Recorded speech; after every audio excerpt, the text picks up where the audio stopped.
vendre un bien immobilier sur Angers? Oui, bonjour. Je vous contacte parce que je suis à la recherche d'un logement et ce serait pour savoir si vous restez un studio ou un T1. C'est très compliqué Alors d'en en trouver. studio et en T1, on va rien avoir malheureusement. Je suis navrée. Bon D'accord. courage pour vos recherches, monsieur. Merci beaucoup, madame. Au Au revoir. revoir. Cela fait plus de 2 mois Je vous que contacte parce Matteo, que je suis à la 18 ans, recherche d'un et sa mère logement et ce serait Viviana pour savoir si tentent vous de restez louer un quelque studio. chose. Mais à chaque fois, c'est la même réponse. Studio ou T1? Non, je sais pas. Non, je sais pas. Rien du tout. Après, on peut prendre vos coordonnées au risque de ne jamais vous rappeler. D'accord. Mais, Matteo vient d'avoir son bac. Ce jeune Bordelais est admis dans la section tourisme de l'université d'Angers. Il ne lui reste plus que 4 jours avant sa rentrée et il ne sait toujours pas où il va dormir. Ah, c'est d'accord. Oui, on est pris à Angers parce que c'est la seule licence de France de tourisme. Donc j'arrive ici. Et dès qu'on arrive ici à Angers, il n'y a pas de logement, il n'y a pas de... Enfin, c'est un peu se cogner contre un mur. On ne peut pas faire notre rentrée sereinement, on va dire. À 18 ans, c'est le grand départ de la maison, c'est s'installer dans la vie étudiante pour faire des études. Des parents qui font tout pour qu'ils arrivent à ce moment-là. Et moi, c'est le désespoir, c'est l'angoisse, c'est le stress, c'est l'attente. Matteo a déjà répondu à 68 petites annonces de particuliers et contacté 22 agences immobilières en vain. Un chemin de croix que partagent des centaines de milliers d'étudiants dans toute la France. Angers, 153 000 habitants, dont 43 000 étudiants, soit plus d'une personne sur 3. C'est l'une des principales villes universitaires de France. En cette rentrée, Angers compte 2000 étudiants supplémentaires par rapport à l'an dernier. Pour comprendre un tel phénomène, l'arrivée à l'âge adulte des enfants du baby-boom de l'an 2000, l'implantation de nouvelles grandes écoles dans la ville, et cette année, un taux record de bacheliers au niveau national, 96% de réussite à l'examen. Plus de bacheliers, donc plus d'étudiants. Et derrière, une offre de logement qui ne suit pas. Cette pénurie génère flambée des prix et arnaque. Tout est là dans la voiture qui m'attend. Voilà.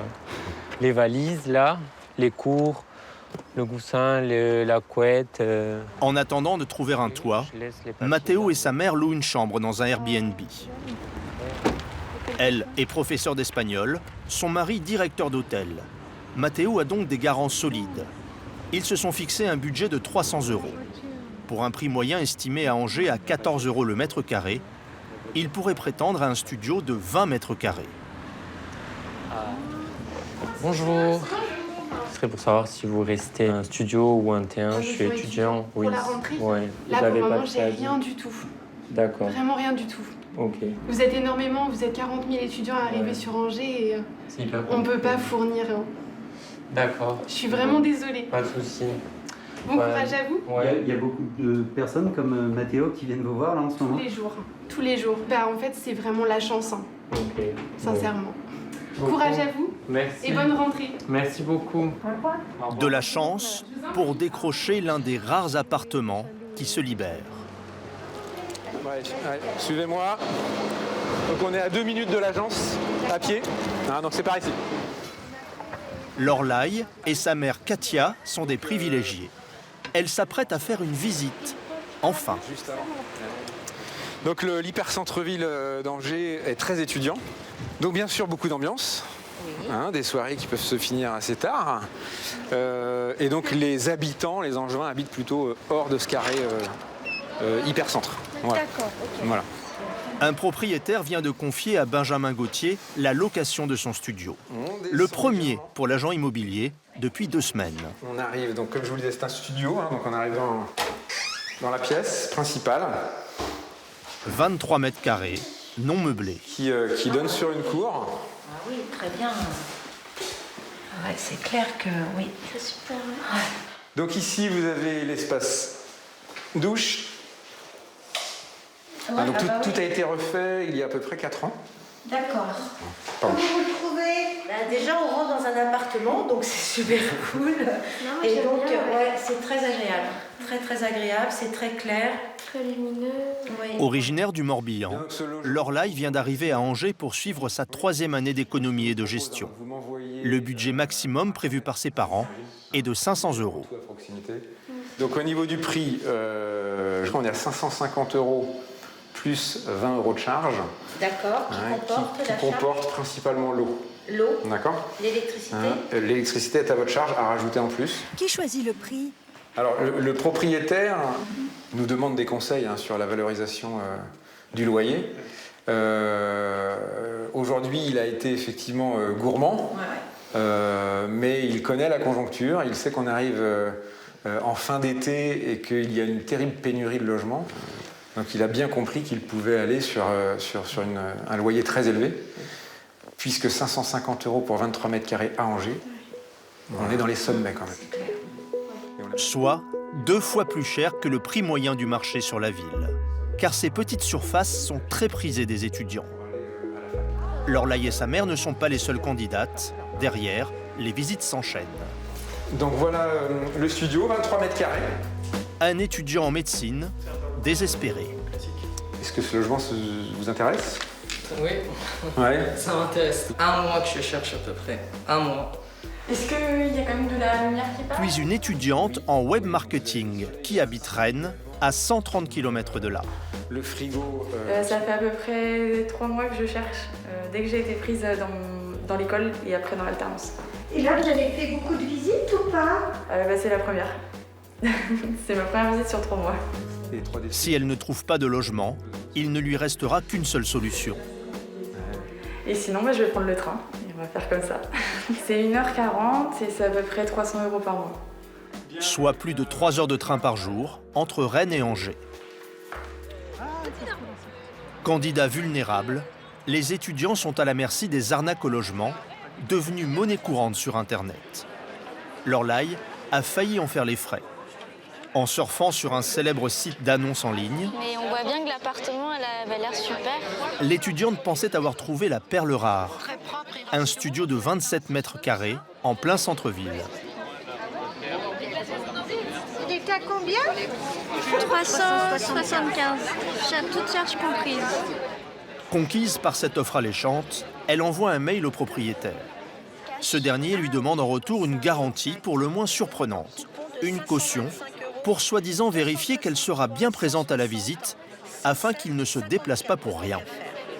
Vous allez vous rendre dans un bureau de tabac, convertir la liquidité de 1 mois de loyer et 1 mois de caution, soit 375 x 2, en coupon de recharge Transcash pour un montant total de 750 €. C'est louche, hein? Bien sûr, d'autant plus qu'il faut quand même aller d'abord au bureau de tabac pour transmettre les 750 € avant de voir l'appartement. En limite, c'est un peu ça. Oui, c'est ça. Donc c'est ça qui est un peu louche. Sur ses gardes, Lorlaï cessera toute communication avec ce propriétaire douteux. Tous les étudiants que nous avons rencontrés à Angers ont été confrontés à des escroqueries du même genre. Comment les reconnaître? Comment s'en protéger? Pour Benjamin Gauthier, l'agent immobilier, les règles sont claires. Alors, il est formellement interdit de demander de l'argent, ne serait-ce qu'un centime, à qui que ce soit avant de faire une visite. C'est totalement interdit. Internet permet ensuite de repérer d'autres éléments suspects. On a l'adresse du logement, ça c'est intéressant. Et on a quelques photos. Une photo de la cuisine qui nous permet de voir un détail particulier, c'est une fenêtre avec un haut de fenêtre arrondi. Donc on va aller se mettre à l'adresse du logement. Et en fait, on s'aperçoit qu'aucune des fenêtres n'a la partie supérieure en arrondi. Voilà, on n'a aucune fenêtre arrondie. Donc là, on peut suspecter quand même une arnaque. Alors pour aller un peu plus loin, on va taper sur Google l'email. J'ai un email, bd@gmail.com. Puis je vais mettre arnaque. Et là, direct, premier résultat, signal arnaque. Donc c'est un arnaque suspecté.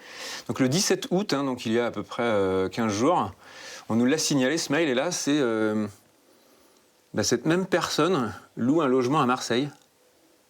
Puis ce qui est très drôle, c'est que ce sont les mêmes photos. Voilà. À Angers, à l'adresse indiquée sur l'annonce, personne n'a jamais entendu parler de celui qui se présente par email comme le propriétaire de l'appartement. Difficile de savoir qui se cache derrière ces arnaques, souvent pilotées de l'étranger. Mais ces escrocs surfent sur la candeur de locataires trop pressés. À 3 jours de sa rentrée, Matteo, le futur étudiant en tourisme, vient d'être rappelé par une agence où il était déjà passé la veille. J'ai une maman qui a son fils qui est scolarisé sur Angers depuis plus d'1 an et son école ne poursuit pas la filière. Donc son logement peut être libre très rapidement. Bien, mais on est très intéressés. Ah oui, ouais. On est très contents. Oui. Donc c'est un studio qui fait une 15 mètres carrés. Viviana et Matteo se jettent sur la proposition. 350 €, charges comprises. Le chauffage et l'eau chaude. Content ? Oui, oui. Bon, après, voilà, c'est fini. Peut-être que vous souhaitez voir la situation géographique quand même. Ben, j'ai regardé la gare, après je sais pas exactement où est-ce qu'il est, mais c'est... En fait, vous nous dites oui sans même l'avoir visité finalement. Ah bah oui, parce que c'est le seul qu'il y a. C'est le seul qu'il y a. Et donc, on va pas dire non. Voilà. Merci beaucoup. Merci. Vous avez retrouvé le sourire un petit peu les dehors. Ouais. Enfin, ouais. Merci, au revoir. Merci, au revoir. Génial. À la veille de sa rentrée, Matteo découvre enfin l'appartement qu'il vient de louer. Voilà, on est au 2e étage. Donc on est sur un studio qui fait 14 mètres carrés 71. Vous avez une vraie cuisine aménagée équipée. Et par ici, la salle de douche. Non, mais c'est très bien. Toilette. Il n'y a pas de problème. C'est vraiment... Et la lavabo. C'est super. Parfait. Vraiment, c'est super. Est-ce que vous voyez vivre dans ce logement? Oui, oui, oui. En plus, il est tout propre, tout, c'est super. 1 mois et demi sans appart. Le précédent locataire, étudiant lui aussi, est encore là. Sa mère est en train de faire ses cartons. Vous allez porter celui-là parce qu'il est hyper lourd. Non, mais... Matteo s'installera le soir même et lui donne même un coup de main pour déménager. J'ai changé d'Airbnb et là, c'est une vieille... Et là, ton école en fait? C'est l'Estua à Saint-Serge. Ah, Saint-Serge, bon, c'est très loin d'ici. Oui, mais bon, tant pis. On est bus et tout? Oui, voilà, je pense. Parce que Saint-Serge, ça fait pas... Si Matteo a enfin un logement, d'autres n'ont pas cette chance. Comme ces 2 étudiants marocains qui ont souhaité garder l'anonymat. Arrivés il y a 3 semaines, ils ont d'abord logé dans un hôtel à 50 € la nuit. Mais au bout d'1 semaine, ils n'avaient plus les moyens d'y rester et ont dû trouver une autre solution temporaire. On a passé, combien? On a passé 1 semaine chez un ami ici à Angers. Il nous a hébergés. On était 4 dans un appartement de 10 mètres carrés. Vu la situation sanitaire et tout ça, on a décidé de partir chercher quelque chose. En désespoir de cause, ils se sont tournés vers l'université, qui va les héberger gratuitement à l'hôtel pendant 4 jours. Elle loue chaque soir de septembre une vingtaine de chambres pour les étudiants en difficulté. Si un étudiant n'a pas la stabilité où se loger, l'étudiant ne pourra pas se concentrer sur ses études. Il sera ailleurs. Il vient pour étudier, il ne trouve pas le logement. C'est vraiment l'enfer. Ce qu'ils espèrent, c'est une chambre en résidence universitaire. Mais il n'y a que 2340 places et une longue liste d'attente. À droite. Bon on commence à voir le bout quand même, l'Orlaï. Oui. Il est vraiment temps que ça s'arrête. Lorlaï, elle aussi, va avoir besoin d'un hébergement d'urgence pour sa rentrée. L'étudiante en économie vient de trouver une colocation dans un appartement en travaux qui ne sera disponible qu'à la mi-octobre. Oui, donc on sera 3 filles et 2 garçons. Par contre, c'est 565 €, mais toutes charges comprises. Donc là, c'est les photos de l'architecte, parce que c'est tout en travaux. Et normalement, le rendu sera comme ça. Pendant plus d'1 mois, Lorlaï va bénéficier d'un dispositif lancé par une association étudiante. L'opération Un lit pour la nuit. Bonjour. Enchantée. Et bienvenue. Merci. Véronique a répondu à l'appel de l'association qui sollicite des particuliers pour offrir un toit provisoire aux étudiants en détresse, gratuitement. Oh, bah, c'est super gentil. Merci beaucoup. Très sympa. Du coup, je vais peut-être te montrer la chambre qu'on t'a réservée. Hein, et puis tu vas pouvoir installer déjà tes affaires. Le fils de Véronique est parti faire ses études à Paris. Sa chambre est libre. Voilà. Bienvenue chez toi pour quelques semaines. Très bien. Ah ouais, très, super. très bien. Ouais. C'est spacieux. Et franchement, Étant maman, moi aussi, d'un étudiant, je me suis mise à la place parce que si j'avais eu besoin, j'aurais été aussi bien contente de trouver... Si jamais, hein, tu feras partie de la famille pendant quelques semaines et si ça se trouve, tu voudras même plus nous quitter. L'opération Un lit pour la nuit durera jusqu'au 31 octobre. Une centaine de particuliers ont proposé un hébergement.